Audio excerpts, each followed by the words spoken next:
tiene que ver, tiene que ver exactamente con estos dos elementos, las políticas y la modernización. ¿Cómo se van desarrollando cada una de ellas? Por favor, la siguiente diapositiva.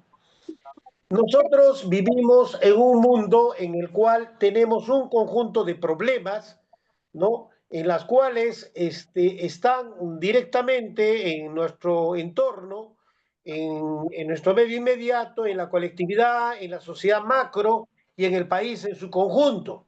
Entonces, cada uno de esos problemas que nosotros podríamos identificar, por ejemplo, como la falta de acceso a la vivienda, el tema del fenómeno del niño, la contaminación ambiental, el tema de la estabilidad política, el costo de vida, el desempleo, la gestión de gobierno, los flagrantes hechos de corrupción, la delincuencia, la inseguridad, etcétera. Y por qué no también los temas de la desigualdad, la pobreza, la educación, etcétera. Y podríamos hacer un innumerable listado de problemas que existen. Entonces, todos estos problemas que existen en la colectividad, el Estado como tal tiene la obligación de abordarlos, pero no los puede abordar todos en su conjunto. Tiene que hacer un proceso de selección y tiene que también establecer instancias que trabajen, identifiquen, prioricen y finalmente reconozcan cuáles de ellos merecen una atención, digamos, inmediata, una atención de carácter estratégico y cómo ellos deben ser orientados para que los diversos niveles de gobierno, nacional, regional y local, así como las instituciones educativas, puedan contribuir en sus planes para poder abordar el problema y finalmente ir resolviéndolos. Entonces, de eso es lo que se trata. Entonces, un primer punto de partida en el tema de gestión en general es saber los problemas. Así como nosotros identificamos problemas de general, igual ocurre en la institución educativa. En la institución educativa, por eso que hacemos un planeamiento de carácter estratégico en el corto plazo y en el mediano plazo también, para establecer cómo identificamos la situación de la escuela, la situación del colegio, cómo está en relación con las entidades, el entorno, la comunidad, etcétera, etcétera. Entonces, identificar ello nos va a permitir también planear, establecer algunas líneas, ejes para el tema de la gestión escolar. Así como miramos en macro, en micro también tenemos la obligación de establecer una relación de ellos, pero después de establecer una relación a manera de lluvia de ideas, tenemos que identificarlos por el orden de la prioridad, por la urgencia, por la magnitud, ¿no? Que reconozcamos en ellos como una necesidad para resolverlos. Vamos a la siguiente diapositiva, por favor. Entonces, el tema del problema, ¿cuándo se convierte en problema público? Los problemas en general existen, pero no todos los problemas se convierten en problema público. Los problemas públicos son aquellos que se identifican y se asume como necesidades de resolver por las entidades, en este caso por el Estado. En el caso de la escuela será por la comunidad educativa que dirige en la institución educativa, en este caso el director y su equipo directivo o su equipo con el cual está pergeneando la estrategia para el proceso de gestión. Entonces, ellos van a establecer cuál de ellos realmente van a ser abordados. Quiere decir, no todos los problemas son problemas públicos.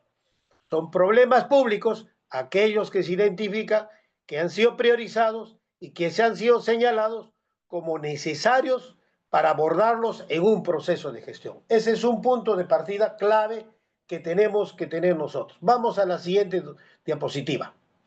Entonces, ahí viene la interrogante. Frente a todos los problemas que hemos identificado, que hemos priorizado, viene la pregunta: ¿cómo podemos mejorar esta situación?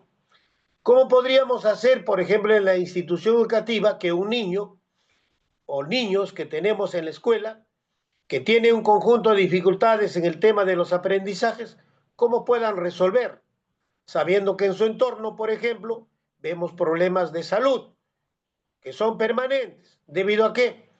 De los niños muchas veces no tienen todas las vacunas. Y como no tienen todas las vacunas, entonces los virus que están presentes, pululando en el ambiente, toman al niño, lo enferman y por lo tanto ese niño no participa del servicio educativo en algunos momentos. Por lo tanto, esa ausencia perjudica en su aprendizaje, perjudica en su rendimiento escolar. De igual manera puede ser el tema de la desnutrición, puede ser el tema de la anemia, puede ser el tema de los conflictos entre padres, puede ser que los niños de repente sean huérfanos y vivan solo con sus abuelos, pueden ser que sus padres trabajen, hayan migrado y ellos vivan y dependen de sus hermanos mayores. Entonces, todo ello es parte del análisis de la problemática. Es decir, cuando recibimos a los niños en la escuela, nosotros no miramos la escuela a los niños como si fueran todos homogéneos, como que todos vinieran igual con las mismas condiciones. Cada niño es una particularidad y por eso que los procesos de aprendizaje deben responder a las características que hemos identificado. Así como trabajamos la problemática en el aula, también debemos de trabajar los problemas a nivel del nivel local, a nivel regional y a nivel nacional. Entonces, a nivel nacional, estos problemas macro, estos problemas así que hemos identificado como en la escuela, vemos, por ejemplo, el tema de la inseguridad. Entonces, la inseguridad requiere políticas y esas políticas públicas se van a traducir en lineamientos que van a ser operacionados y tienen que ser ejecutados por los niveles de gobierno que sean competentes. ¿Quiénes tendrían que ser? Primero, el Congreso, que tiene que legislar. Tiene que ver el aparato ejecutivo, Ministerio de Justicia, el Ministerio del Interior, la policía, tienen que ver todos los organismos de participación que tienen relación directa con la seguridad. Entonces, ¿qué roles van a desarrollar? Entonces identifica toda una estrategia, pero ¿a partir de qué? De una definición de política. Entonces, lo que yo estoy aquí avanzando por ahora es establecer cómo es que surgen los problemas, cómo se abordan los problemas y cómo esos problemas forman parte de lo que he señalado hace un momento como problema público.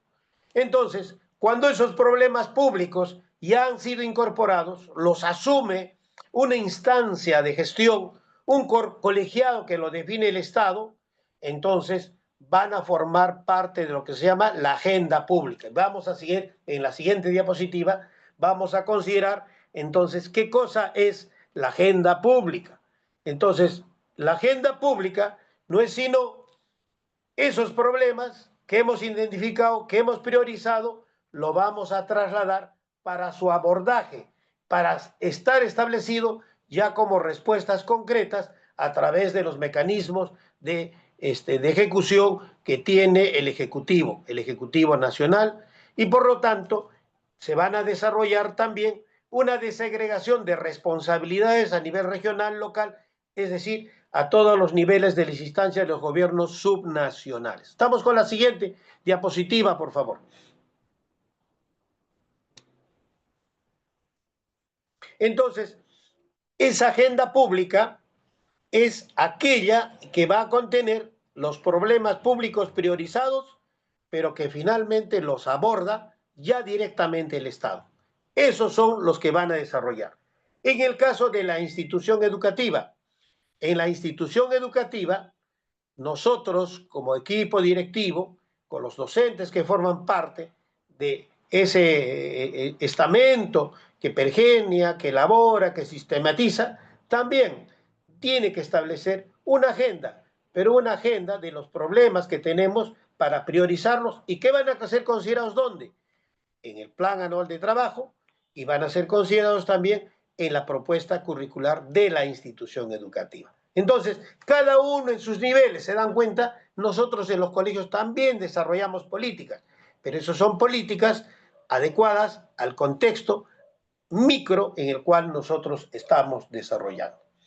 Vamos a la siguiente y entonces entenderemos finalmente ¿qué cosa deberíamos aceptar como políticas y políticas públicas? Entonces, para nosotros, las políticas constituyen una decisión respecto a los problemas que hemos señalado, que hemos mencionado, que hemos priorizado. Aquellos que hemos establecido como una necesidad de resolverlos, la decisión para resolverlos se van a llamar políticas. Entonces, las políticas son decisiones. Estas decisiones incluyen implementación y algunos mecanismos de seguimiento para el cabal cumplimiento. ¿A través de quiénes se desarrolla? A través del proceso de planificación, de los programas, de los proyectos que implementan desde la instancia nacional, regional y local y que llega hasta la escuela. Por ejemplo, la política la política educativa. La política educativa dice que hay que priorizar la primera infancia. Entonces, si la priorización de la primera infancia es una política educativa, entonces quiere decir, porque se explica, que en las UGELs, en las direcciones regionales, estarán trabajando, por ejemplo, por la ampliación de la cobertura del servicio. Nos está diciendo que, por ejemplo, los niños en educación inicial, en el ámbito del departamento de Puno, llegan más o menos al 89%. Quiere decir que hay un 11% de niños de 3 a 5 años que no están yendo a los jardines, no están yendo a los programas no escolarizados. Entonces, por lo tanto, es una política, hay que cerrar brechas. Y esa cierre de brechas significa la creación de jardines, el sostenimiento con plazas docentes, el proyecto que desarrollan los gobiernos locales para la construcción de los locales escolares, y en ese sentido se amplía el servicio para cerrar estas brechas. ¿Eso responde a qué? A las políticas públicas, a esas decisiones de las cuales hemos comentado. Entonces, esas creaciones de los jardines, por ejemplo, que he comentado, no es un hecho aislado, no es que responda a una decisión individual, responde justamente a estas políticas y por lo tanto lo asumen desde el Ministerio de Educación, los gobiernos regionales y los gobiernos locales para atenderlo. Y por eso también, cuando se habla del presupuesto participativo en los gobiernos locales y en los gobiernos regionales, el presupuesto participativo tiene un proceso de priorización. Todos requieren demandas. Por ejemplo, en la municipalidad, unos quieren sus pozos, unos quieren sus veredas, sus parques, pero también cuando hay las necesidades de la escuela y salud, entonces cuando se ingresan a tabular, estos tienen una puntuación mayor. ¿Por qué? Porque responden a la atención de las políticas que han sido priorizadas. Como educación y salud son políticas priorizadas, por lo tanto también deberán tener prioridad en la ejecución de los proyectos de inversión. Lamentablemente, algunos gobiernos locales que no entienden muy bien esto, omiten las políticas nacionales, omiten las políticas regionales y hacen un conjunto de proyectos que no resuelven los problemas. Ustedes lo ven cotidianamente. Por ejemplo, alcaldes que construyen un parque, construyen un coliseo, y cuando esa comunidad ni siquiera tiene agua, ni siquiera tiene los servicios básicos, hay escuelas que faltan sus edificaciones, pero como el alcalde tomó una decisión por un gesto político, pero que no obedece a las políticas públicas, entonces los resultados no atienden la demanda, no resuelven los problemas. Entonces, nosotros como docentes ejercemos ciudadanía, por lo tanto tenemos la obligación de conocer y reconocer estas situaciones. Pasamos a la siguiente diapositiva. ¿De qué se encarga la agenda pública? La agenda pública se encarga de, primero, recoger la información, suministrar la información acerca de los temas priorizados de la realidad. Si hablamos de los problemas educativos, entonces tenemos que suministrar todos, desde abajo hasta arriba, toda la información pertinente respecto a estas necesidades para establecer la magnitud de la demanda. Entonces, de esa magnitud de la demanda diremos qué porcentaje vamos a atender. Por ejemplo, hay una demanda que se llama la brecha de infraestructura. Nosotros tenemos una brecha altísima. Tenemos muchos colegios que requieren invertir cambiar toda esa infraestructura totalmente y renovarla, otros parcialmente. Entonces, esa demanda es grande, pero esa demanda calculada salen miles de millones.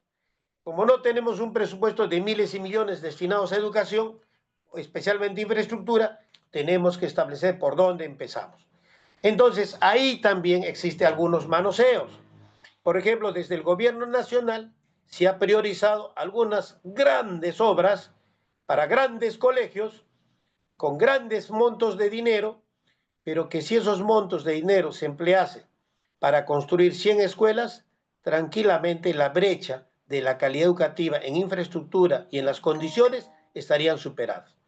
Por hacer obras elefantiásicas, a veces se descuida, y eso es que no responden a la agenda pública, no están respondiendo a las políticas públicas, están respondiendo más bien a otros intereses, y eso ya es un tema que ustedes seguramente evaluarán en su momento. Vamos con la siguiente diapositiva. Entonces, como ya nosotros tenemos claro que los problemas se forman parte de la agenda pública, entonces hay una instancia que se llama el Estado, el que va a tener la responsabilidad de decidir sobre esas políticas públicas. Esas políticas públicas se plasman, como os he dicho, a través del legislativo mediante leyes, a través del ejecutivo la reglamentación de esas leyes con los decretos, las ordenanzas, las directivas. De igual manera, en el tema de la formulación para la ejecución de los proyectos, planes y programas a través de un sistema de planeamiento, pero que vaya en contrapartida con el respectivo presupuesto que financie esos planes y proyectos. Entonces, como tal, si eso es como fórmula general, entonces el Estado también tiene organismos que van a participar en el diseño y en la formulación de esas políticas. ¿Quiénes están en nombre del Estado? El Acuerdo Nacional. Es una institución donde está el Estado y también es representado por la sociedad civil y las propias instituciones públicas del nivel nacional. Como miembro técnico está el CEPLAN, ¿no? El Centro de Planeamiento, y en ella se plantean los objetivos a largo plazo, es decir, la mirada es de carácter estratégico. Y eso se va a plasmar a través de lo que se llaman políticas nacionales. Si nosotros implementásemos desde el gobierno nacional esas políticas nacionales, políticas de gobierno, cambie quien cambie, sea el presidente A, B o C, sea el gobernador A, B o C, si se respetaran las políticas nacionales y las políticas regionales, estaríamos atendiendo ese análisis de priorización que se da en el mediano, largo plazo. De igual manera, las coordinaciones multisectoriales, sectoriales, todas estarían orientadas al cumplimiento cabal. Lamentablemente, estas políticas nacionales que están diseñadas, cuando entra un gobierno cree que tiene el derecho de formular sus propias políticas. Lo mismo que hacen los alcaldes, los gobernadores, no respetan lo que se ha formulado, lo que se ha evaluado por los técnicos, donde se ha consensuado luego de un profundo análisis qué cosas deberían ser políticas públicas. Entonces, ahí hay un divorcio, porque hay un ingreso. Entonces, ¿qué es nuestra obligación como ciudadanos, como maestros? Es observar, cuestionar porque no se están ejecutando. A veces con nuestro silencio, a veces con nuestra indiferencia, también avalamos mucho de estas situaciones. En ese sentido, este diseño y este esquema que lo estoy planteando es lo que realmente debemos tomar en cuenta. Entonces, en suma, el problema público va a permitir, como una bisagra, la siguiente diapositiva, una bisagra en la que permita que la administración pública responda a las necesidades de las personas. Es decir, la siguiente, por favor. Es decir, no existe una política pública que esté orientada para otros aspectos. Debe estar orientada específicamente hacia las personas, porque de acuerdo a la Constitución, el fin supremo de la sociedad son las personas, somos nosotros. En el fin supremo del proceso educativo son los niños, son los estudiantes. Ahí debe abocarse. Entonces, todo tiene una centralidad, pero tiene una direccionalidad, tiene unos objetivos y tiene, por lo tanto, un lineamiento que orienta ese procedimiento. ¿A cargo de quién? De la administración pública, que tiene la obligación de implementar y llevar a cabo al servicio de las personas. En el caso de las escuelas, ¿quiénes constituyen esa administración pública? Somos los maestros, somos las UGELs, es decir, todos cumplimos nuestra cuota de colaboración para que esas variables que se han definido que nos corresponde ejecutar, los hagamos y podamos construir para el bienestar de las personas. En esa lógica se trabaja el problema público. Y bien, ahora vamos a pasar cómo es que estos problemas públicos tienen que ver con el tema de la gestión, pero también tienen que ver con otros contextos. Vamos a la siguiente, por favor. Miren, hoy en día estamos hablando de el avance de la tecnología. Estamos hablando del avance de la tecnología y obviamente dentro de las megatendencias, la evolución de la tecnología es y seguirá siendo un principal catalizador, es decir, el que nos va a establecer cómo van cambiando las cosas. Pero la tecnología va tan rápido que singularmente, si no la tomamos, simplemente nos vamos a la saga. Es decir, mientras la tecnología va en avión, nosotros todavía estamos yendo a pie. Entonces, para acogernos de la tecnología, debemos de agarrar algún instrumento, alguna herramienta, colgarnos de ese avión, colgarnos de algo que nos lleve a estar por lo menos cerca del avance de esa tecnología. ¿Y eso qué significa? Significa conocimiento, significa capacitación, significa inducción, significa compromiso. Entonces, hoy en día, dentro de la tecnología que hemos ido viendo, uno de los primeros avances fue el uso del computador, el computador personal.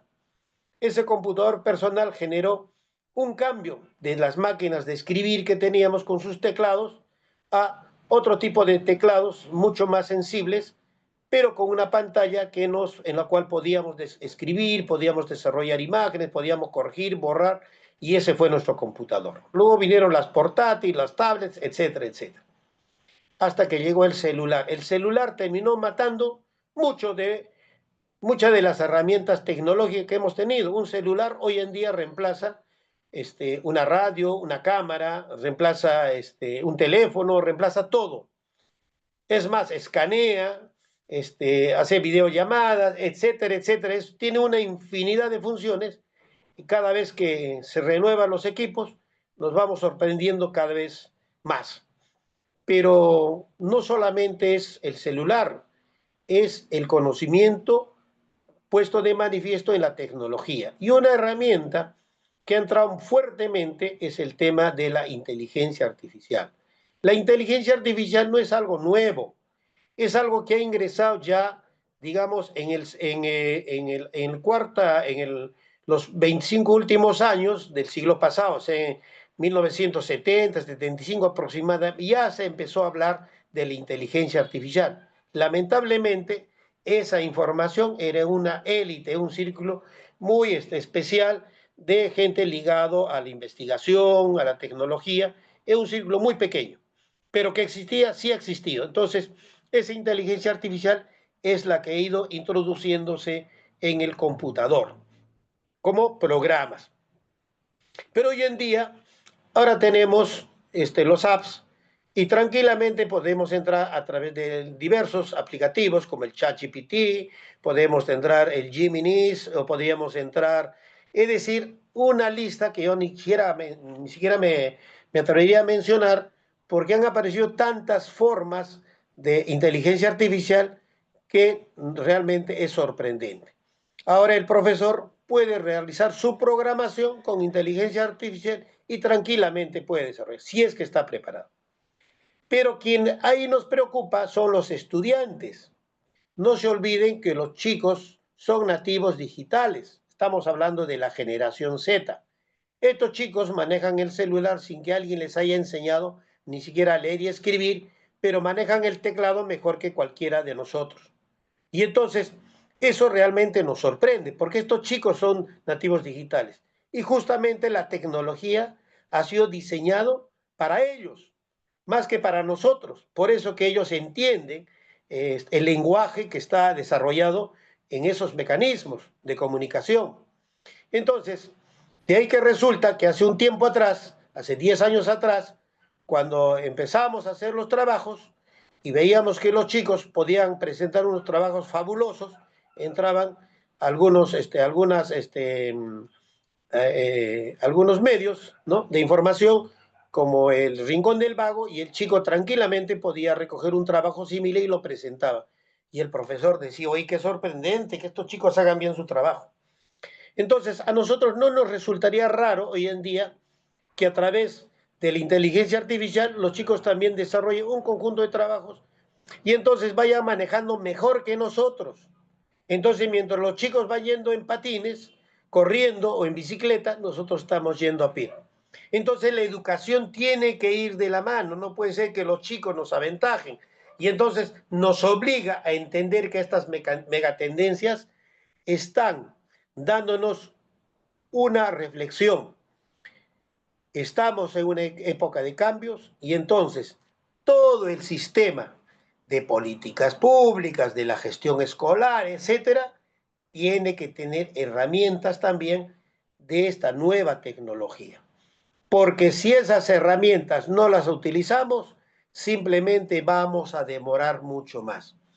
Las instituciones han reclamado y los maestros han reclamado mucho papel y es una administración de papeles, se dicen especialmente los directores, y no dejan de tener razón. Pero ahora hay instituciones que están utilizando aplicativos, ya simplemente el tiempo que emplean ha ido reduciéndose, pero la tendencia es que se va a reducir cada vez más, en la misma medida que nosotros manejamos todos estos aplicativos. Entonces, ese escenario se nos está presentando muy rápidamente. Entonces, lo que nosotros hoy en día estamos manejando, mañana más tarde podría ser demasiado tarde. Y eso tiene que ver con los contextos. Los contextos también están cambiando. Por ejemplo, si ustedes se dan cuenta qué está pasando en el mundo, Estados Unidos era el país más poderoso del planeta, el país que se dedicaba a hacer guerra a todos los países, el país que le hacía la guerra porque necesitaba los recursos, el petróleo, etcétera, todos los tipos de recursos, y donde había que cambiar un gobierno para que favorezca su intención, lo cambiaba, montaba y hacía las guerras. Eso ha sido Estados Unidos. Con la desaparición de la Unión Soviética, prácticamente monopolizó todas las acciones y detrás de ello toda la comunidad europea. Sin embargo, en silencio ha ido avanzando China. China hoy en día es, sin lugar a dudas, una potencia emergente, con alta tecnología. Y entonces ustedes se habrán dado cuenta que en el problema de Ucrania, ¿no?, después de muchas idas y vueltas, hace poco atrás nomás han tenido una reunión el presidente norteamericano con el presidente de ruso. ¿Por qué? Porque están reconociendo que ya no tenemos la fuerza de antes, como hacía Estados Unidos. Ahora tiene que negociar. Lo mismo con China. China le dijo los teléfonos Huawei no se van a recibir. Y todos dijeron ya no se va a comprar las partes. Y entonces los americanos dijeron, pero si todos los productos, las partes, los equipos celulares vienen de China, ¿cómo vamos a cortar eso? Tuvieron que retroceder. Estados Unidos dijo, van a subir los aranceles a tales países, incluyendo a China. China nos hizo problemas y dijo, no hay problema, yo le duplico los aranceles que vengan de Estados Unidos. China dejó de emitirle los productos hacia Europa y a Estados Unidos fundamentalmente por el tema de los aranceles. Y entonces eso empezó a afectar la industria americana y por lo tanto tuvieron que conversar con Trump y decirle que eso era un error. China no ha decidido no bajar sus aranceles, Estados Unidos ha bajado. Entonces, se dan cuenta que finalmente hay nuevos posicionamientos y nuevos escenarios. ¿Y qué tendría que ver con nosotros, con la educación, con el Perú? Resulta que en el Perú se ha construido un megapuerto que es el de Chancay. Ese megapuerto de Chancay va a permitir que los asiáticos recojan, compren los productos que vienen del Brasil, de Argentina, potencias grandes como Argentina y Brasil, de Sudamérica, ¿no? Y los productos que tenemos de todos los países que forman este territorio del sur para América. Entonces se van a construir aparte de la interoceánica, varias carreteras más, los trenes, no es obra de ningún gobernante, esa es inversión extranjera que viene porque necesitan para transitar y llevar y de reducir costos. Entonces, ¿qué va a pasar en tendencia? En tendencia va a pasar que van a venir los brasileños por nuestro territorio, por Puno, y entonces si nosotros no sabemos el portugués y tenemos la necesidad de establecer nuestros negocios, nuestros servicios, nuestro sistema de hotelería, los chicos que de repente van a venir con sus familias, van a estudiar y no tenemos la posibilidad de brindarle los servicios, hotelería, de diversión, etcétera, alimentación, etcétera, todos los servicios que requieren las personas que transitan, esos servicios los van a colocar esos países extranjeros.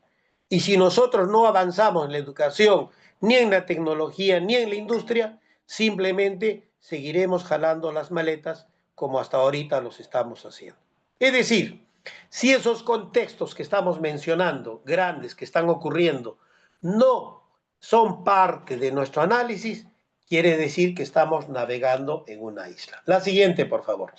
Entonces, en el siguiente cuadro podemos ver todo el avance de la tecnología, la convergencia tecnológica, el tema de la conectividad, los cambios en el mundo que se han dado como producto y resultado en el trabajo. El trabajo tiene ya otras características y yo quiero adelantarles lo siguiente. Yo he estado en un evento nacional organizado por Servir en el mes de febrero y una ponente paraguaya planteó la siguiente pregunta y también va para ustedes. Los chicos que en este año van a terminar educación primaria, ¿qué carrera creen que va a escoger cuando, o qué trabajo van a ejercer después de que terminen la universidad? ¿Se han puesto a pensar con estos cambios? Tal vez están pensando en las mismas carreras, educación, economía, ingenierías, derecho, medicina, seguramente, como si las cosas no cambiaran. ¿Saben qué cosa fue la respuesta? Hay estudiosos que están viendo estas megatendencias y señalan que de acá a 15 años, que aproximadamente es la edad cuando estarían ya para el empleo estos chicos que se incorporarían al mercado laboral, posiblemente los trabajos en los cuales tengan que trabajar ni siquiera se han creado. Esto quiere decir lo que hace un momento señalé, que la tecnología nos va a envolver.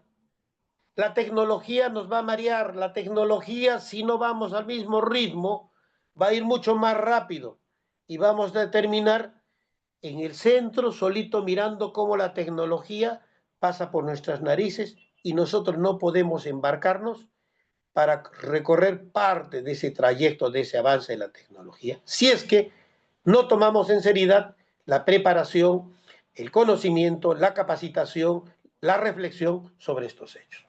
Yo les voy a dar algunos datos para que ustedes vean cómo se van a dar las tendencias en materia demográfica. Vamos a la siguiente diapositiva, por favor. Miren, en el Perú se ha hecho ya una prognosis de lo que va a ocurrir el crecimiento de la población según el INEI, ¿ya? El Instituto Nacional de Estadística ha hecho una proyección y que se los ha delegado a varias entidades que hacen estudios respecto a este problema. Y nos están diciendo que para el año 2070, la población del Perú, que hoy es más o menos de 33, 34 millones, va a llegar a 43 mil, más de 43 millones de habitantes. De ahí al 2100 bajará a 41 millones y seguirá descendiendo. Fíjense la curva, cómo va a ir declinando. Llega a un punto máximo y luego va a ir poniéndose recto para declinar. Quiere decir que el crecimiento de la población ya no va a ser al ritmo que fue en la época que nosotros hemos nacido y que ha ido creciendo. Si ustedes recuerdan, sus padres tenían 10, 8 hermanos, 7 como mínimo. Luego, los padres que tienen hoy promedio de 60 años, tienen hijos en promedio 3, 2, 3, máximo 4. Promedio 3. Los hijos de esas personas que hoy tienen 60 años, que están por los 35 más o menos de edad, esos chicos, esos nuevos padres tienen como promedio 1. Y las nuevas parejas que se están casando, que tienen 24, 25, 25 años de edad, que se casan, no tienen hijos y no quieren tener hijos. Crían mascotas y todavía las castran. Quiere decir que pronto nosotros vamos a seguir los pasos de Europa. Europa es un país viejo, el viejo continente. Se llama viejo continente porque su población es vieja. O sea, hay pocos jóvenes. En cambio, en América y en el Perú era un país joven porque tenía una población joven, bastante niñez. Pero con esta tendencia demográfica que estoy mostrando hasta el 2100, la población vieja se va a mantener más tiempo y la población joven cada vez van a ser menos. Fíjense esos datos. Y yo les voy a pedir otro dato a continuación que ha sido publicado en otro medio, que es por la CEPAL. La siguiente diapositiva, por favor. Mire, en la siguiente diapositiva, por favor, la siguiente. Ya, miren, los jóvenes, los jóvenes que son de 15 a 29 años está de color celeste o azul, como ustedes lo ven. Y fíjense cómo de 2.4 el promedio del total de la población de 1980 al 2060 apenas va a llegar al 6.0, es decir, no va a crecer mucho, 5.2, 5.8 en 2030 y al 2050 6.0 de la población total. En cambio, la población adulta entre 30 y 64 años va a ir creciendo. Miren, si antes era el 3.1% en 1980, en el 2050 va a ser el 16.2%. Y las personas adultas, las personas mayores de 65 años, que en el año 80 casi no había, en el año 90 apenas empiezan a aparecer y para el año 2050 van a ser el 2.2%. ¿Qué quiere decir esto? Quiere decir que hoy en día vamos a tener una proyección de personas mayores, ¿no? La esperanza de vida en el Perú ha crecido, está creciendo. Y entonces, si la esperanza de vida está creciendo y las familias van a tener menos hijos, quiere decir que va a haber fuerza laboral de personas mayores y fuerza laboral de jóvenes cada vez menor. Vamos a la siguiente diapositiva que nos ayudará también a seguir viendo estas tendencias. Fíjense ya en esta tendencia que habla de la estructura de la población por grupos, por edades, ¿no? Que ha sido publicado en un documento que se llama Alerta Regional, que ha sido publicado con datos del 2024. Este documento se los puedo compartir también a los organizadores para que ustedes los tengan. Y ahí pueden ver, por ejemplo, cómo es que la tendencia también de las personas mayores va a estar cada vez mayor. Fíjense, de la línea verde, de 4.7 como fuerza laboral, va a subir al 13.9. Personas que tienen 65 más, que antes llegaban a los 70, 65 y se iban. Ahora van a seguir trabajando mucho más personas de esa edad. Y las personas que tienen entre 0 y 14 años van disminuyendo en color celeste o azul.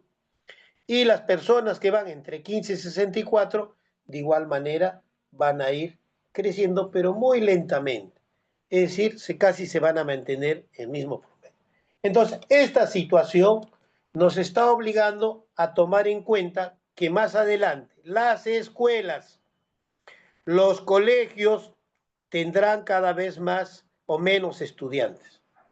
Recuerden, los que son mayores, cuando eran estudiantes de colegio, aulas de 50, 45 alumnos. Algunos maestros jóvenes que están hoy día en la reunión, sus aulas, 40, 35 alumnos. Hoy en día las aulas van a estar cada vez menos. Ahora son 25 en promedio, pero cada vez serán menos. Más adelante serán 20, 18, y así irá reduciéndose el número de alumnos. Entonces, los planteles que piensan que van a crecer en cantidad, olvídense, ya los colegios no van a crecer en cantidad, se van a mantener en el mejor de los casos o van a disminuir. A eso súmenle el proceso de migración. En la zona rural cada vez va a haber menos población y por lo tanto los colegios cada vez van a tener menos estudiantes. Y es que, y en los colegios de la ciudad tampoco va a haber capacidad. Y además que hay un alto crecimiento de colegios privados, es decir, los colegios públicos se van a mantener y los procesos de desplazamiento a las ciudades, de reasignación de docentes, cada vez también va a generar menos posibilidades. Esto tiene sus efectos. Y es verdad, si analizamos todo en general, veremos que efectivamente hay una situación que realmente tenemos que observarla con mucho detenimiento. ¿Ya? Bien, veamos el siguiente cuadro, por favor. Ya, en el siguiente cuadro estamos la población de la población proyectada y la proporción de la pobreza según los departamentos. Uno de los departamentos que tiene los más bajos niveles de pobreza es Moquegua, 13.1. Pero el departamento de Puno tiene 41.6. ¿Es o no un problema? Es un problema. Porque mientras haya pobreza, hay carestía. Hay carestía de ingresos económicos, por lo tanto, el apoyo y la participación de los padres y familia también será menor, y en ese sentido también tendrán efectos en otro tipo de factores. Entonces, la pobreza ya también empieza a ser un problema que empieza a saltar si es que nosotros no resolvemos. Pero yo estoy viendo en el tema de las tendencias en el Perú y particularmente en Puno, en vez de mejorar, han ido disminuyendo, como lo vamos a ver con algunos datos que he recogido de INCORE, de los índices de competitividad regional que vamos a ver también en su momento. Miren estos datos que para mí son preocupantes. En Puno, por ejemplo, el trabajo infantil y adolescente de 5 a 17 años, 4 de cada 10 niños trabajan, tienen alguna actividad económica. Entonces, si nosotros tomamos en cuenta que va a haber menos población y además niños que trabajan en el campo, trabajan en algún tipo de actividad, y esos chicos llegan a la escuela, llegarán también con todas las dificultades que contrae el estar cansado, es decir, también influye en el rendimiento escolar. Igual, en el tema de las vacunas completas, acá tenemos se ha avanzado al 46.1% de las vacunas. Hay niños que no han logrado ser vacunados. Casi el 50% de niños tienen que resolver el problema de vacunas. Y eso influye en la salud. Los chicos que más se enferman son los chicos que se ausentan del colegio y también contribuyen en los bajos niveles de rendimiento escolar. Y aquí sí me preocupa mucho, y eso es un jalón de orejas que debemos darle a nuestras autoridades regionales, que hacen obras, proyectos, hacen estadios, pero se olvidan de la salud. 62.6% de niños menores que están en edad escolar sufren de anemia. ¿Dónde están ubicados? Básicamente, 80, 90% de niños menores de 3 a 5 años, Sandia Macusani. La anemia es la falta de hierro. La falta de hierro, el hierro es un elemento sustantivo para el desarrollo de las células del cerebro, es decir, las neuronas. Si no hay el hierro suficiente, esas neuronas no se van a desarrollar, no van a tener la energía suficiente para el aprendizaje y producir conocimiento. ¿Cuáles son los efectos? Los efectos son en que esos chicos no llegarán a ser profesionales y llegarán a ser personas que formarán parte de los trabajadores de servicios y van a ser una gran cantidad de la gente subempleada o desempleada. Y con los consiguientes efectos que también tienen que ver con la pobreza, la extrema pobreza y también la delincuencia que viene acarreando como producto y resultado de estas necesidades. Entonces, son hechos que realmente me preocupan y quiero comentarlos con ustedes. ¿Cómo está la evolución de la matrícula en el departamento de Puno? ¿Ya? De acuerdo a los datos que se tienen. Nosotros en el 2014 teníamos en los colegios públicos 289.000 estudiantes. Sin embargo, el año pasado, 2024, nos llegamos a reducir a 260.000. Es decir, de 281.000, casi nos hemos reducido en 30.000 estudiantes de los colegios públicos en el ámbito de la región. ¿Qué pasa con los privados? En el 2014 habían 50.000 estudiantes, en el año 2024 59.000, es decir, han subido en 9.000 estudiantes, casi 10.000. Es decir, los estudiantes del público se están yéndose a los privados.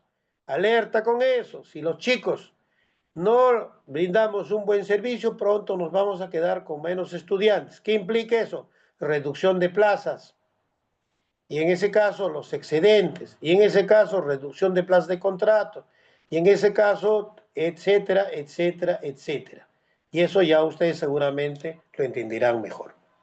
¿Cómo vamos en la provincia de Chucuito, en el ámbito de la UGEL? En el año 2015 teníamos 21.474 estudiantes. En el año 2024 hemos llegado a 18.070. ¿Cuánto hemos bajado? Fíjense, de 21.000 a 18.000. Fíjense, ahí está en el gráfico, al costado. Por favor, la siguiente gráfica, por favor, la siguiente. La siguiente, eso ya lo... La siguiente, por favor. Ya, la siguiente, ahora la de Chucuito. La siguiente de Chucuito.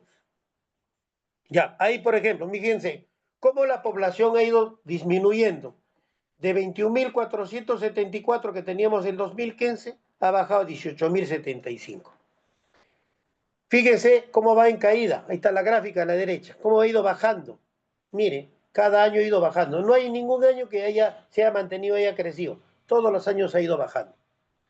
¿Qué nos está diciendo eso? ¿Que ese es un problema? Es un problema. ¿Qué nos va a afectar? Nos va a afectar. En nuestro proceso de gestión, como gestores del aprendizaje, ¿tenemos que tomar en cuenta esto? Claro que sí, es nuestra realidad, ¿no? Ahora vamos a un comparativo entre los públicos y privados en Chucuito. Hace varios años los colegios privados se concentraban básicamente en las provincias de Puno y Juliaca. Pero hoy en día las provincias como Chucuito, las capitales, ya están creciendo los colegios privados y están creciendo también a un paso firme.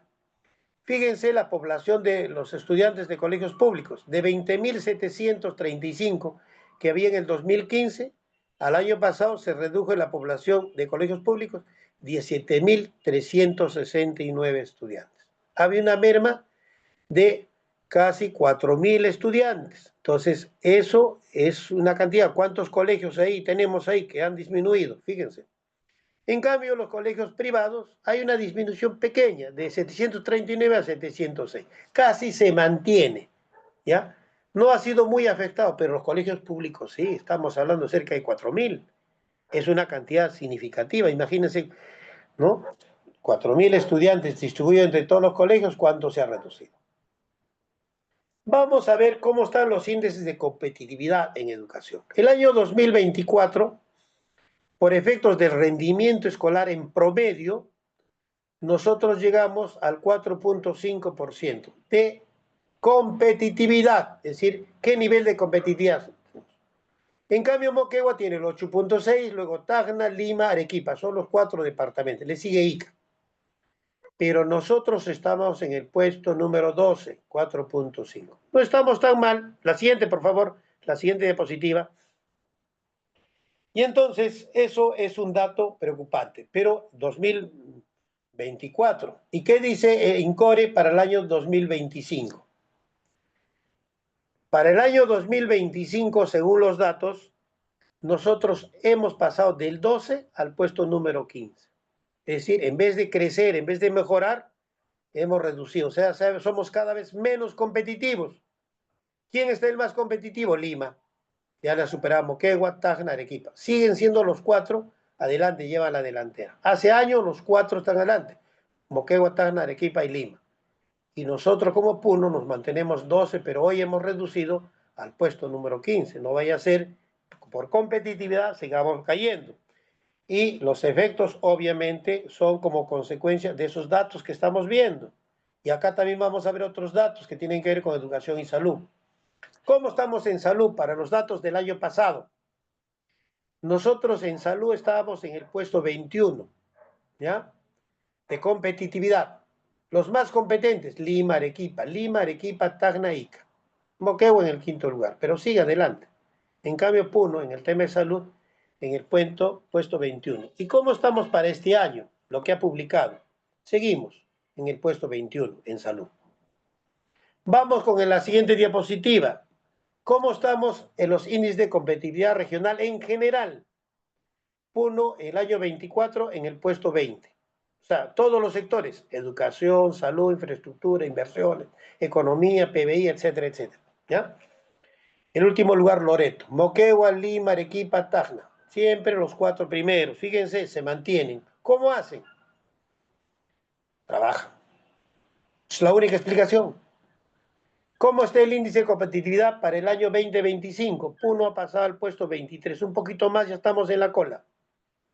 Es decir, ese es el efecto de nuestro trabajo. Gobierno regional, gobiernos locales, sector educación, sector salud y todos los sectores. Ese es el nivel de competitividad. Entonces, ¿es un problema? Como hemos dicho, sí, es un problema. ¿Hay la necesidad de convertir en política pública regional estos problemas? Sí. ¿Hay necesidad de desarrollar algunas estrategias desde la escuela, desde la UGEL? Sí. Tenemos la obligación, estos datos nos permiten reflexionar.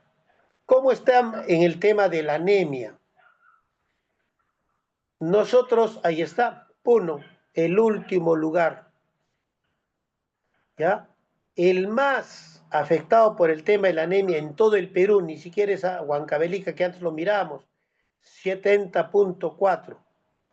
Ese es el nivel de anemia. Respecto al promedio nacional, que es 43.1, nosotros estamos por encima, casi el doble.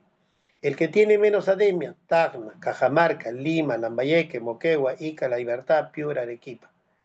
Todas están encima del promedio, ¿ya? Inclusive San Martín y Ancas. Los que estamos abajito, Madre de Dios, Ucayali y Puno en el último lugar.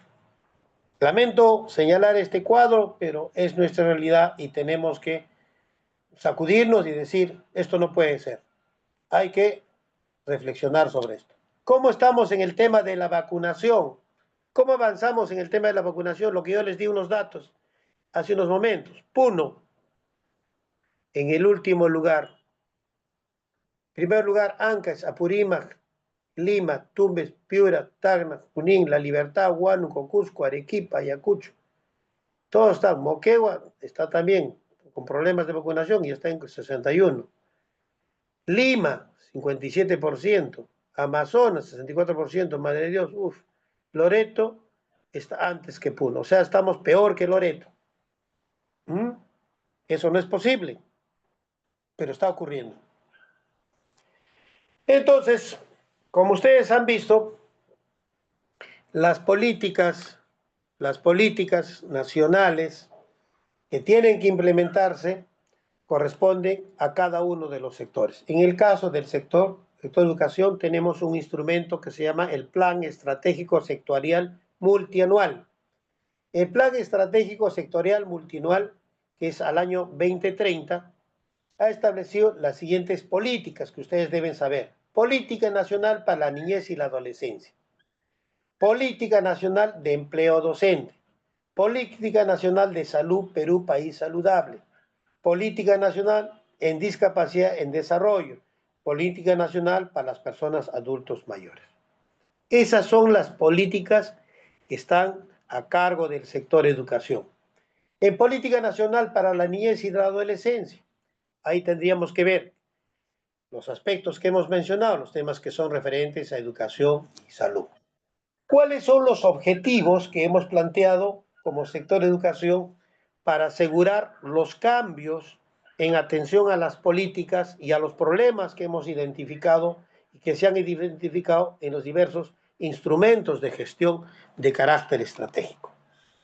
En primer lugar, hay que incrementar el tema de la equidad en la calidad de los aprendices y el talento de los niños. Esa calidad tiene que ir de la mano con el trabajo que nosotros vamos a desarrollar. ¿Cómo nosotros logramos y cómo se plasma? Uno de los indicadores de mejora de la calidad es pues las pruebas de evaluación. Las evaluaciones censales miden un aspecto. Si bien es cierto, hay algunas limitaciones, sin embargo, es el único indicador que por lo menos nos permite ver. Pero para mejorar ello, no solamente se trabaja el cómo. Aquí hay un tema que hay que trabajar también, y eso invito a todos los maestros, es el para qué. A nosotros nos han obligado y desde Ministerio de Ciudad hay que hacer esto y hacer ello, las estrategias, hay que hacer la programación, hay que revisar el tema de la evaluación, hay que utilizar los materiales, hay que, etcétera, etcétera, etcétera. Sin embargo, el hacer bien tiene que tomar en cuenta el para quién y para qué. El para quién es para los niños. ¿Y cómo hacemos que los niños no son una línea recta, no son un patio en el cual todos son objetos de las mismas características? Son personas que tienen dificultades, algunos problemas de salud, de vacunación, algunos tienen problemas de familiares, etcétera, etcétera, ¿no? Entonces, esos problemas tienen que ser considerados cada vez que nosotros desarrollamos. Cuando nosotros hablamos del diagnóstico, no es un papelito, no es cuestión de un formulario que lo llenemos. Es un tema que realmente deberíamos sentarnos nosotros los maestros a reflexionar realmente si lo que estamos desarrollando está bien, sirve, porque si hubiera, posiblemente nos daría mejores resultados. La pregunta es, ¿por qué si hacemos bien, si nos esforzamos bien, por qué tenemos los mismos resultados? ¿Por qué no mejoramos los resultados? Algo está pasando. ¿Es problema docente? ¿Es problema de la planificación? ¿Qué problema hay? ¿O es el problema de las limitaciones que tienen los niños? O puede ser que de repente no hemos hecho un buen diagnóstico y no haya una buena contextualización para por nosotros poder afianzar esos aprendizajes.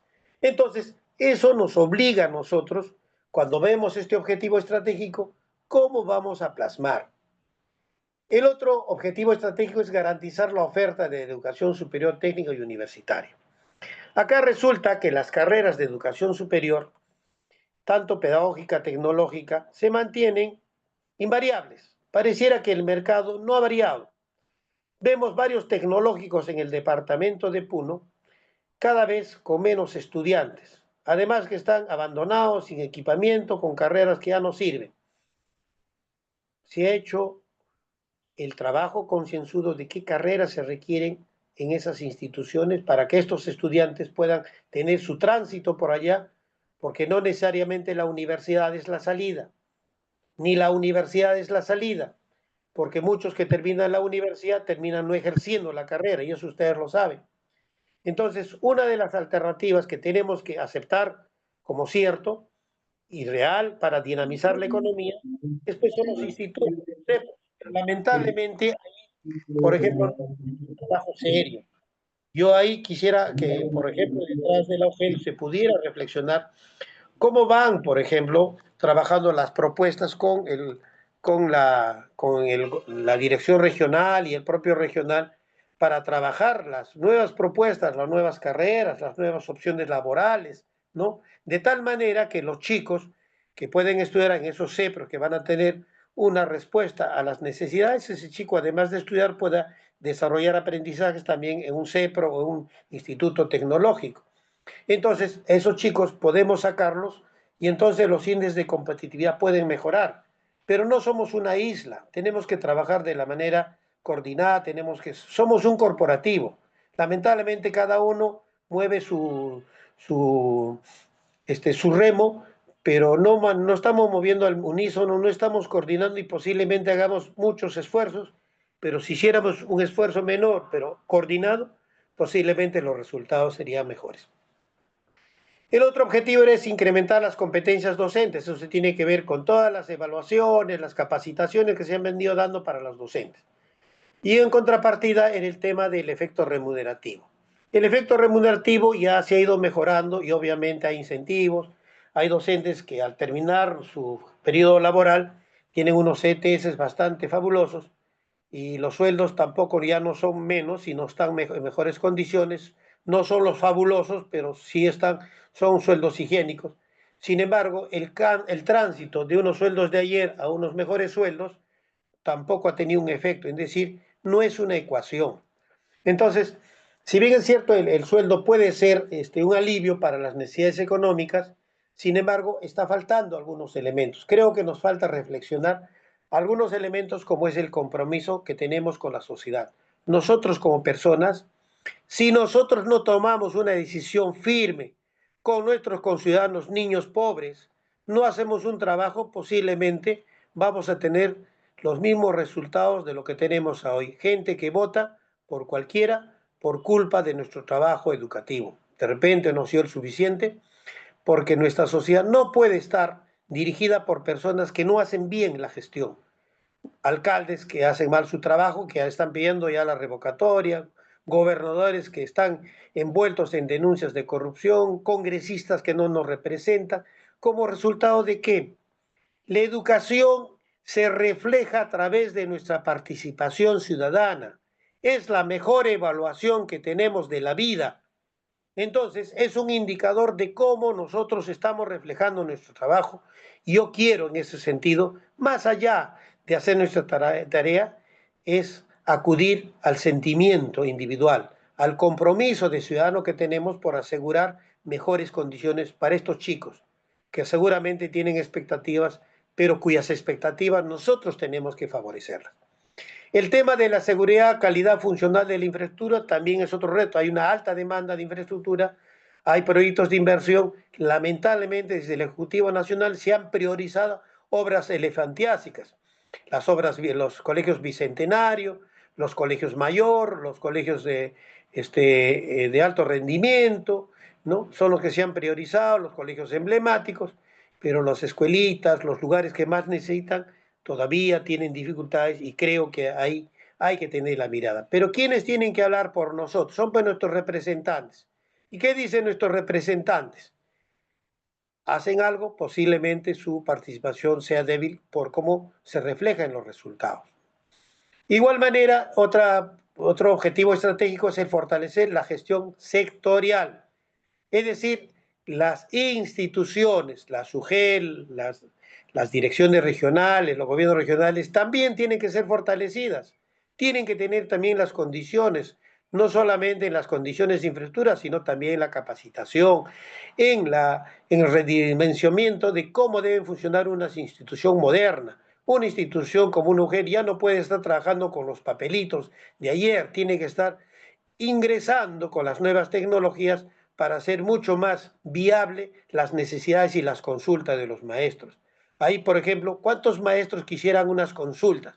¿Por qué no implementamos un mecanismo que permita atender consultas en los aspectos administrativos, en los aspectos pedagógicos, en los aspectos de gestión, para que directamente a través de estos mecanismos, como son vía Zoom en diferentes horarios, podrá atender, digamos, semanalmente, mensualmente, de repente, y poder estar más conectados con nuestro público usuario. Yo creo que ahí hay un trabajo que realizar y seguramente estos objetivos podrían plasmarse con otras ideas posiblemente mejores que ustedes conozcan. Vamos a la siguiente diapositiva. El proyecto educativo nacional al 2036 es el marco estratégico conforme señala la Ley General de Educación. En este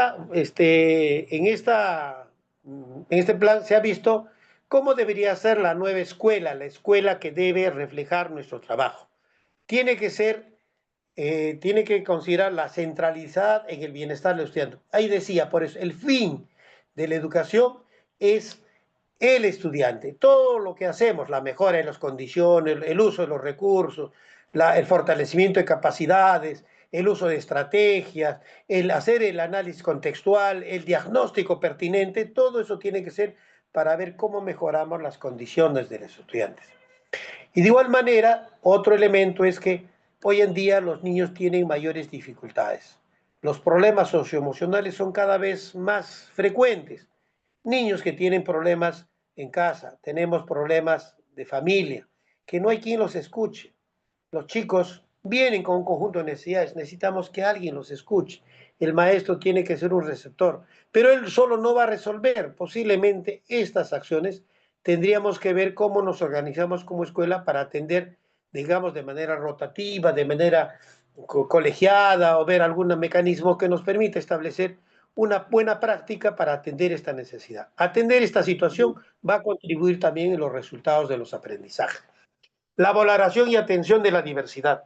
En efecto, pues, si bien es cierto, en Chucuito y hasta en las zonas rurales ya los chicos hablan el castellano, eso no implica que los saberes que ellos tienen son saberes ancestrales que se han recogido en el idioma originario y por lo tanto su interpretación para trasladarlo al español tienen algunas dificultades.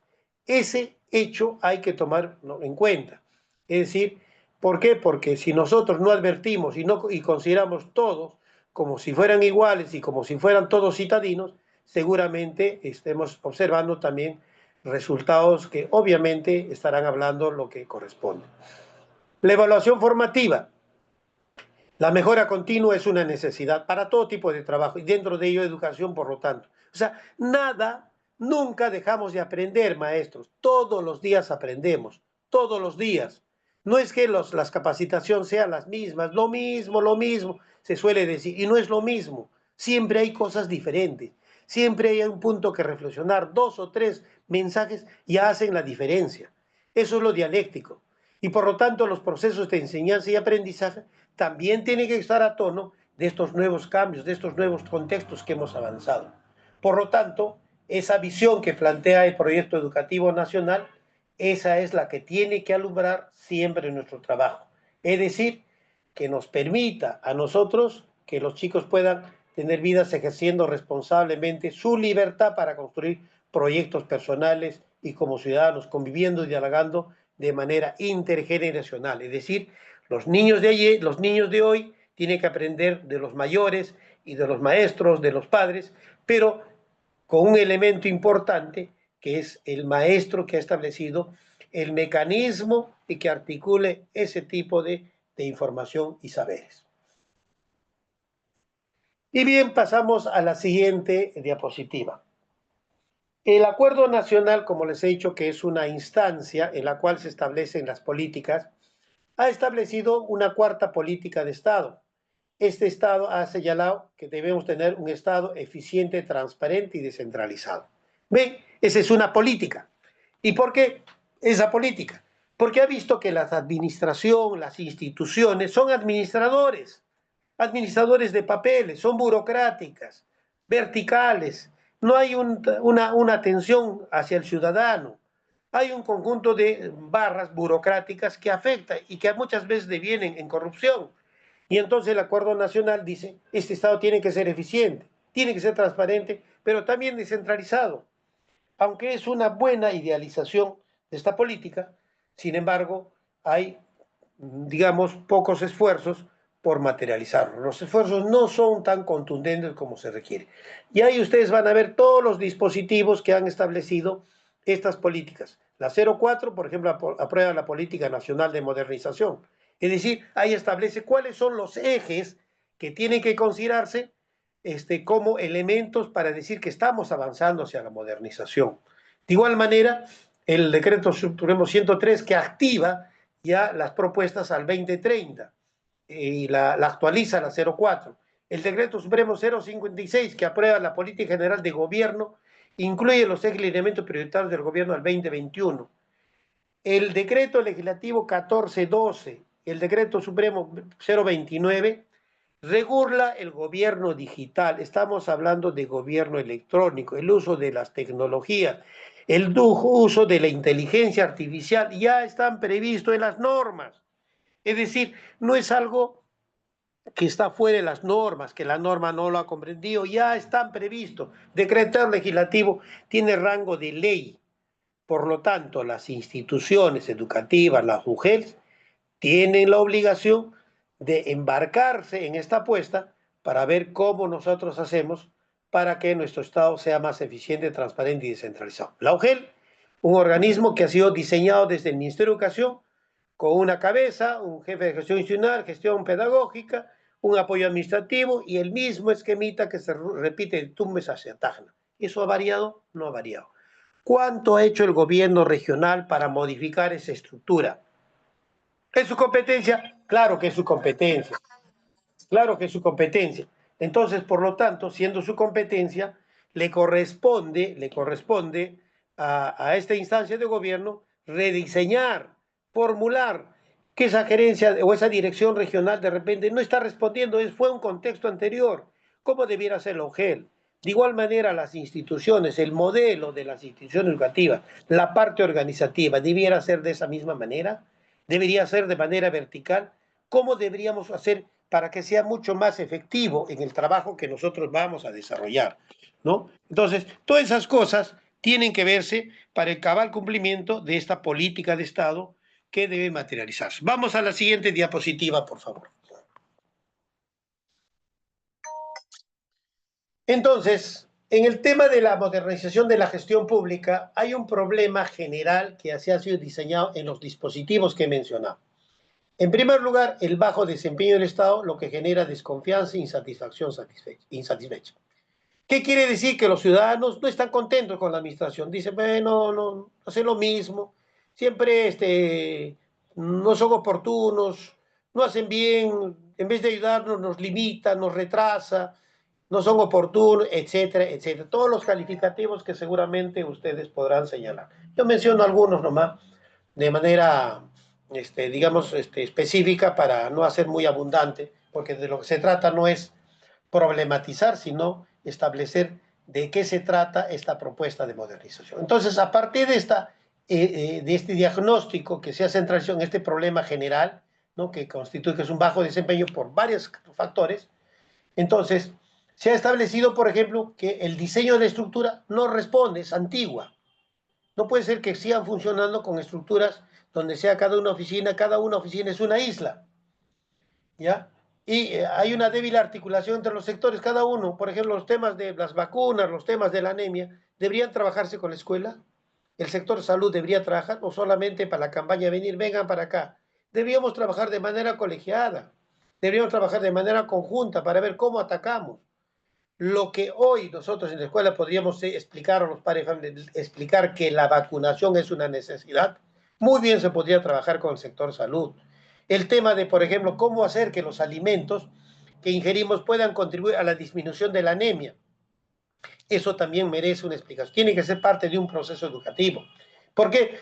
¿Por qué no ocurre eso? ¿Por qué no existe una articulación? Pues, ¿no? Hay ineficiencias en los procesos de producción, falta de seguimiento y evaluación de los resultados, hay carencias de equipamiento, la logística no es la misma, hay las políticas de gestión de recursos humanos, siguen siendo las mismas, las leyes siguen siendo anticuadas, hay la famosa legislación que hace que no se pueda mover a una persona porque se nombró ahí y tiene que quedarse hasta el fin de sus días y no se permite, por ejemplo, que habiéndose capacitado pueda moverse, desempeñar otras funciones o capacitarlos para que puedan desempeñar otro tipo de función. La administración sigue prácticamente, no se ha movido mucho. Entonces, eso se requiere modernizar, ¿no? Entonces, por eso que se ha planteado una mirada general a través de estas políticas para que se mejoren. Vamos con la siguiente diapositiva. Entonces, ¿cómo se mira un Estado moderno?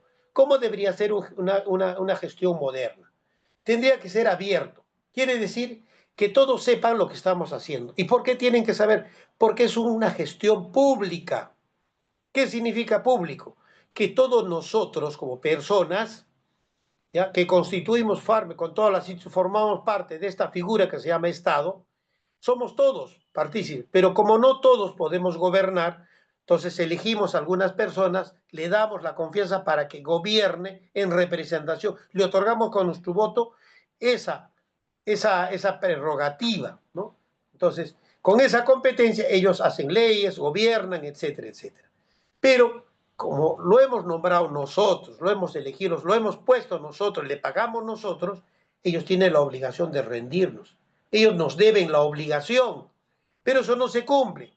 Pero eso estamos planteando ahora reglas, por eso el Estado está planteando ahora reglas de rendición de cuentas. Por eso hay la rendición de cuentas. Y cuando al director de la escuela también le piden rendición de cuentas, ¿tiene la obligación? Claro que tiene la obligación. Y los padres de familia piden, claro que tiene la obligación, porque nosotros somos servidores públicos y los servidores públicos nos debemos a la sociedad, a la colectividad y tenemos obligaciones. Así debe entenderse. Entonces también, pero necesitamos un gobierno descentralizado que se fortalezca, que no se centralice, pero que haya unicidad, que no se haga una cosa allá y que se haga otra cosa allá. Tiene que haber unicidad. Pero todo el trabajo tiene que priorizar que todo, la finalidad, tiene que estar orientada a la persona. La persona es el fin supremo. Por lo tanto, todo lo que hagamos desde la administración, desde la escuela, tiene que ser para que el servicio, para ese objetivo, esa finalidad que está orientada, tiene que hacer de la mejor manera. Hagamos todos los esfuerzos. De eso se trata y esa es la mirada de una gestión de un Estado moderno. Pero también tiene que ser eficiente. Para ser eficiente, ¿qué necesitamos? Fortalecimiento de capacidades, ¿no? Compromiso, ¿no? Evaluación permanente, retroalimentación para ver en qué nos estamos equivocando, para ser cada vez mejor, ¿no? Y eso estamos hablando desde la escuela hasta las instituciones administrativas. Y tiene que ser también inclusivo. ¿Por qué es inclusivo? Porque tiene que considerar que las personas somos diferentes en el habla, en el idioma, en el sexo, en las opciones, etcétera, etcétera. Entonces, la diversidad existe y esa diversidad no la podemos negar. Entonces, lo que tenemos que considerar que son personas que tienen los mismos derechos a los que también hay que brindarles. Que no tengo espacio para los discapacitados y a mí no me han enseñado y yo no tengo por qué atender. No es así. Lo que tengo que hacer es entrenarme para ver cómo voy a atender esas necesidades. Mi obligación es responder al contexto, a las demandas educativas. Yo tengo que prepararme para esos escenarios. No es que yo no soy de educación inclusiva y por lo tanto no sé qué hacer. Es mi obligación prepararnos porque es el Estado el que ha tomado mis servicios para que responda a sus intereses. Y esa mirada también tiene que tenerse en la parte administrativa.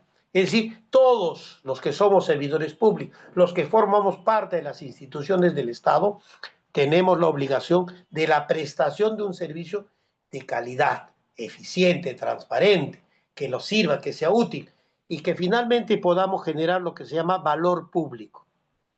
Y ustedes dirán, ¿qué es valor público? Valor público es aquello que la población percibe que hemos hecho bien nuestro trabajo, lo reconoce. Y cuando lo reconoce, hemos generado valor público. Por ejemplo, cuando los padres de familia dicen, ese profesor trabaja muy bien, esa escuela trabaja muy bien. Entonces, han generado valor público, los están reconociendo. No es que yo, como docente, digo, he trabajado bien, yo soy bueno, pero si no me reconoce, no se refleja, quiere decir que no he generado valor público. Hay que generar valor público. Hay que hacer que la gente, no porque soy muy bueno, que me digan que soy bueno, no, que los resultados se tangibilicen, que realmente yo soy consciente de efectivamente he hecho un buen esfuerzo y los padres de familia también reconocen que ese cambio se ha dado y están reconociendo mi trabajo. Y me están criticando en lo que tengo que decir, lo asumo, lo asimilo y lo corrijo para seguir emprendiendo nuevas acciones, nuevas actividades con mejores resultados. Eso significa generar valor público. Hoy la generación de valor público es el trofeo que debe tener un servidor, es decir, que nos hace diferentes. ¿Qué nos llevamos nosotros en relación a la vida? Nos llevamos el haber servido, somos servidores. Y cuando servimos bien, nuestra conciencia está bien y también nos desarrollamos bien, nos va bien. Eso es fundamental. Y acá, ya en la parte final ya de nuestro trabajo, de nuestra exposición, hay algunos ejes transversales que también están en esta política nacional de modernización. ¿Cuáles son? El gobierno electrónico, el uso de tecnologías, que ahora con la inteligencia artificial, que ya va a entrar en todo lugar, todo el mundo se está capacitándose, y eso no es ninguna novedad, por si acaso, todos tenemos la obligación. Ya les he dicho, no podemos permitir que nuestros niños vayan en bicicleta y nosotros vayamos caminando. Nosotros tenemos que adelantar para enseñarles el uso adecuado de esas tecnologías, el buen uso, sobre todo para el aprendizaje, para que puedan sistematizar, para que puedan recoger. No es que hay que prohibirles, hay que decirles que se usan, pero que sepan usar para aprender, para fortalecer conocimiento, no para copiar y pegar, no para repetir, para presentar la carátula y el trabajo bonito. De eso no se trata de cómo tenga una gama de información para que ayude en su verbo, en su conocimiento, en su saber, y tenga, digamos, mayor profundidad y también mayor amplitud de conocimientos. Creo que la tecnología significativamente es una herramienta poderosa. Puede hacer resúmenes. Los chicos ahora pueden hacer resúmenes en vez de leer el libro, un texto completo, y van entendiendo, van identificando cuál es el personaje. Su comprensión lectora puede mejorar, pero depende de nosotros cómo vayamos haciendo uso de esas herramientas. El gobierno abierto, ¿no? El que nosotros tenemos la obligación de brindar información cada vez que nos requiera y estar dispuestos, predispuestos para brindar cualquier información, como docente, como directivo, como trabajador, siempre estar predispuesto porque somos servidores públicos. Eso debemos tenerlo siempre en nuestra mente. Y finalmente, no podemos hacer un trabajo solo. Un trabajo interinstitucional con la policía en los lugares donde sea necesario, con el centro de salud, con el gobernador, el teniente gobernador, con los padres de familia, no con las autoridades que se requieren, es una necesidad. Ellos no están, no son convidados. Los padres de familia, cualquier persona, cuando ve en la escuela que algo no funciona y dice, ¿por qué tiene que meterse en la escuela si no tiene alumnos? Todas las personas tenemos derecho de ver que una escuela funcione. ¿Por qué? Porque como ciudadanos es nuestro compromiso que la sociedad mejore cotidianamente. Y por lo tanto, en esa mirada es que también tenemos un derecho para seguir contribuyendo en la mejora permanente de los resultados.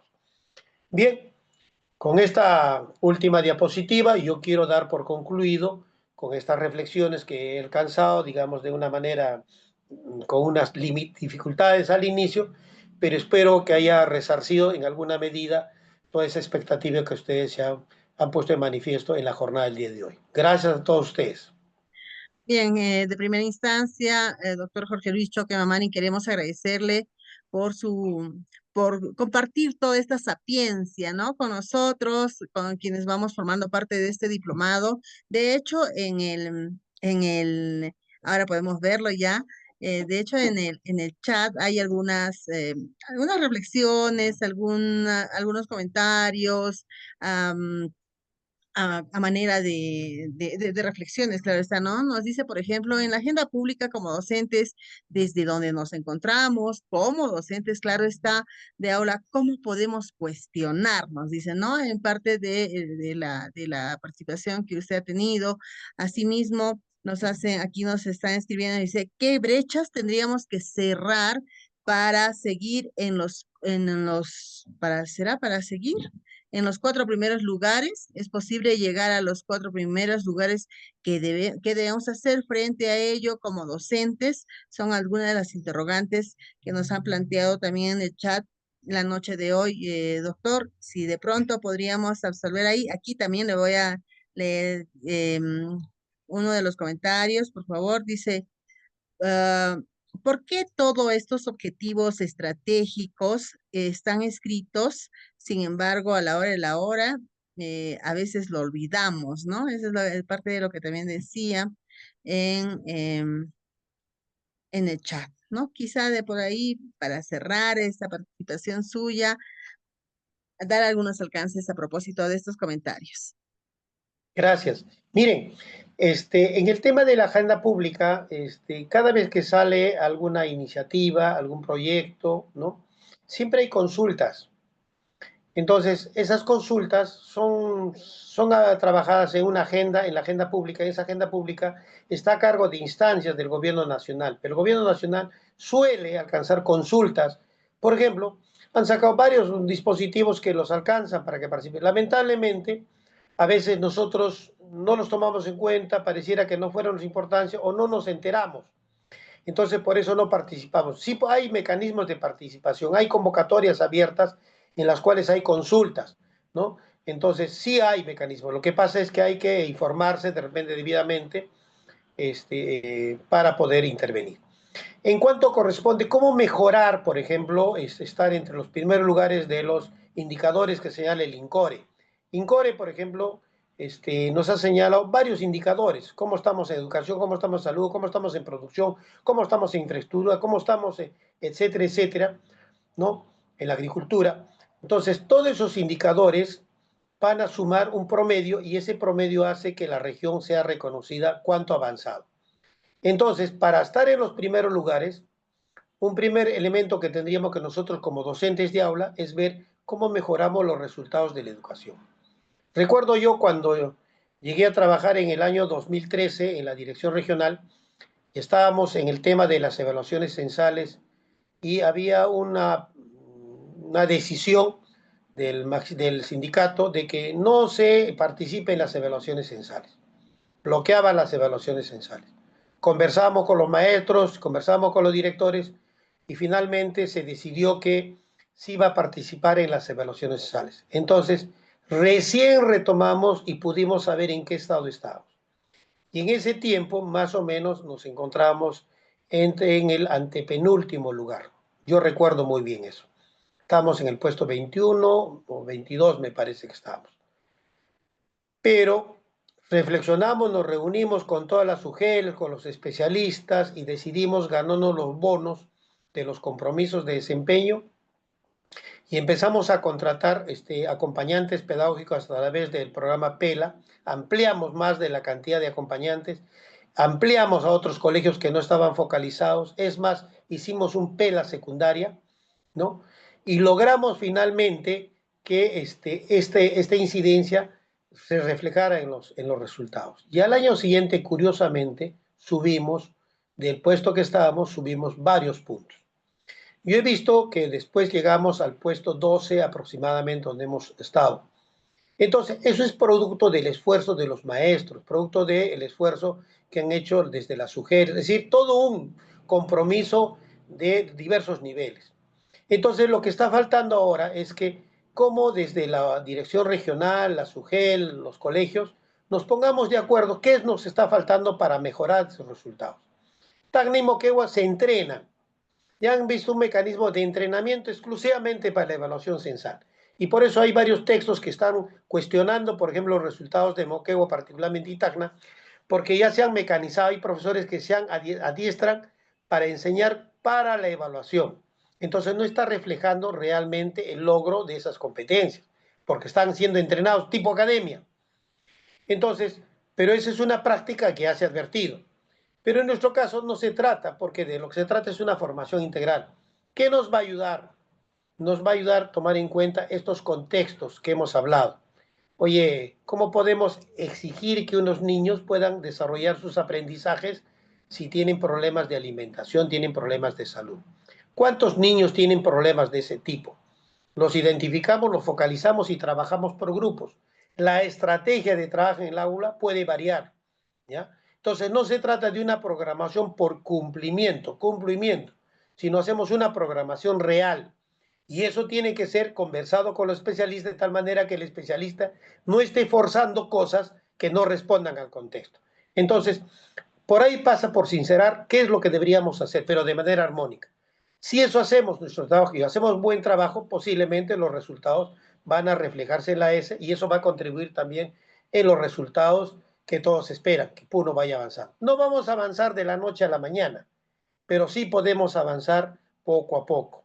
Es como esa narrativa que existe de esa avecita, de esa avecilla que está en el bosque y alguien lo incendió el bosque y él agarraba con su piquito y llevaba el agua para que se apague y un animal le dice, ¿cómo vas a apagar tu agua?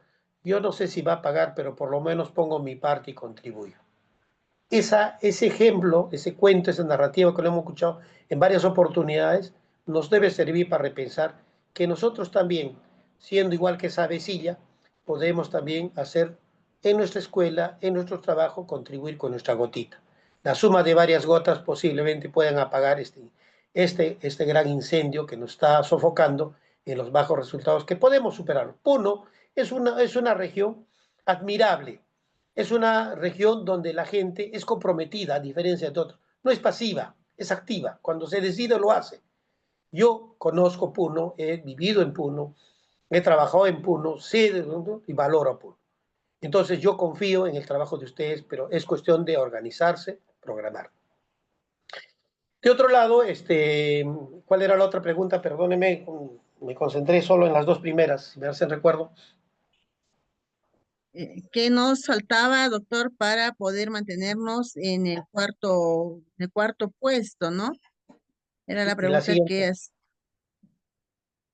allá. Aquí está, dice, ¿por qué todos estos objetivos estratégicos queda escrito y luego nos olvidamos? Muchas veces ni sabemos de qué se trata, dice, ¿no? A veces da la sensación de que muchos profesionales estamos más